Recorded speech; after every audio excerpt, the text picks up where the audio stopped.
सुबह की पहली किरणें नदी पर पड़ रही थी।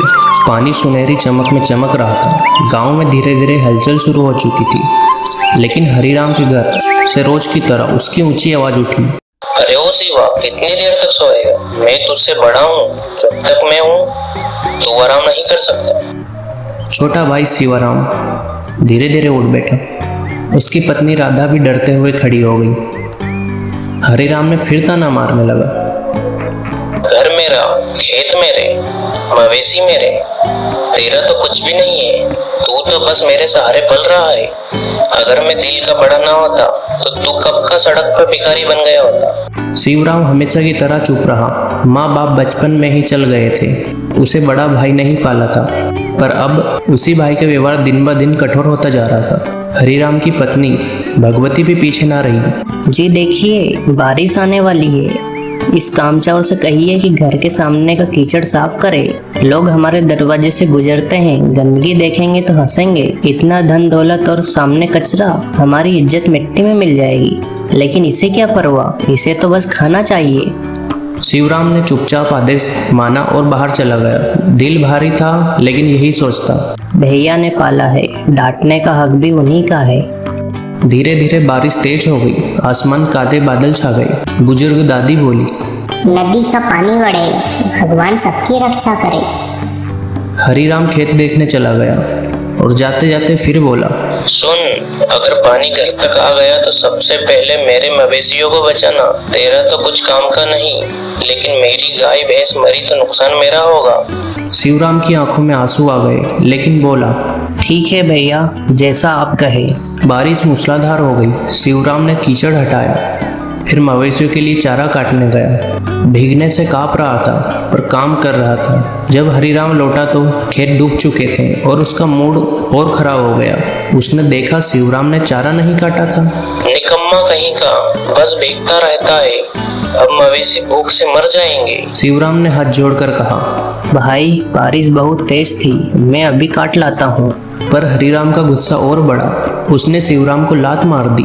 उसकी पत्नी राधा दौड़ी तो उसे भी धक्का दे दिया। बस, अब बहुत हो गया। आज से तू मेरे घर में नहीं रहेगा। निकल जा यहाँ से। मैं तुझ पर और तेरे परिवार पर एक भी दाना की खर्च नहीं करूँगा। राधा गिड़गिड़ाते हुए बोली, भैया, रात का समय है, बारिश हो गई है, बच्चा छोटा है, कहाँ जाएंगे हम? जो सजा देना है हमें दीजिए, घर से मत निकालिए। लेकिन हरिराम का दिल पत्थर हो चुका था। शिवराम अपनी पत्नी और छोटे बच्चे बंसी को लेकर अंधेरी रात और तेज बारिश में निकल पड़ा। गांव वाले खिड़किड़ियों से देखते रहे, पर कोई आगे न आया। नदी किनारे एक पुरानी झोपड़ी और बरगद का पेड़ था।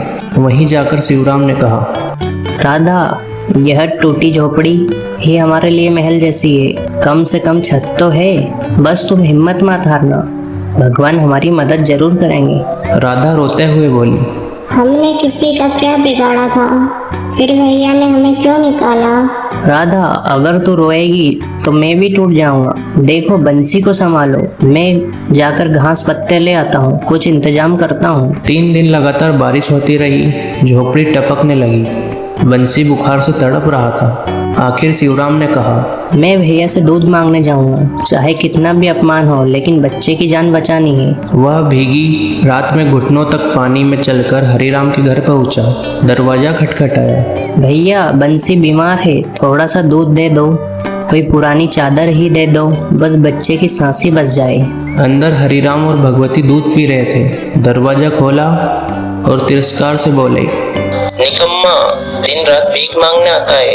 तेरे जैसे को तो मर जाना चाहिए। निकल जा यहाँ से, वरना इस बार पीट कर भगा दूंगा। शिवराम खाली हाथ लौट आया। गांव के और घर में भी गया, लेकिन सबने कहा, जब तेरा भाई ही नहीं मान रहा तो हम क्यों मदद करें। थका हारा शिवराम फिर नदी किनारे लौट रहा था कि रास्ते में एक बूढ़ी औरत दिखी। बारिश में भीगी हुई कांप रही थी।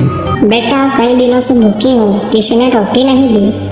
अब तो लगता है भगवान ही बुला लेंगे। शिवराम की आंखों में आंसू हो गए। उसकी जेब में बस कचरे से मिले 2 आलू थे। उसने बंसी के लिए रखे थे, पर उसने वो दोनों आलू बूढ़ी अम्मा को दे दिए।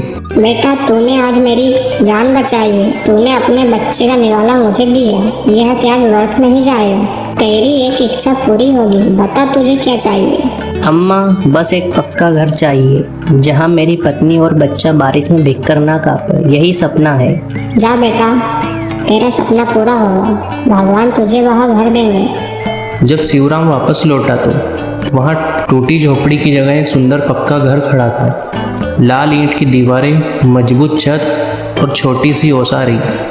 राधा और बंसी अंदर सुरक्षित थे। शिवराम ने आसमान की तरफ देखा और कहा, प्रभु, यह आपकी दया है। शायद वो अम्मा ही फरिश्ता थी। उस रात पहली बार परिवार ने सुरक्षित घर के नीचे शांति से रात बिताई। और कहते हैं, पानी की बाढ़ और इंसान का लालच दोनों जब बहते हैं तो सब कुछ बहा ले जाते हैं। फर्क बस इतना है कि पानी मिट्टी ले जाता है और लालच रिश्ते।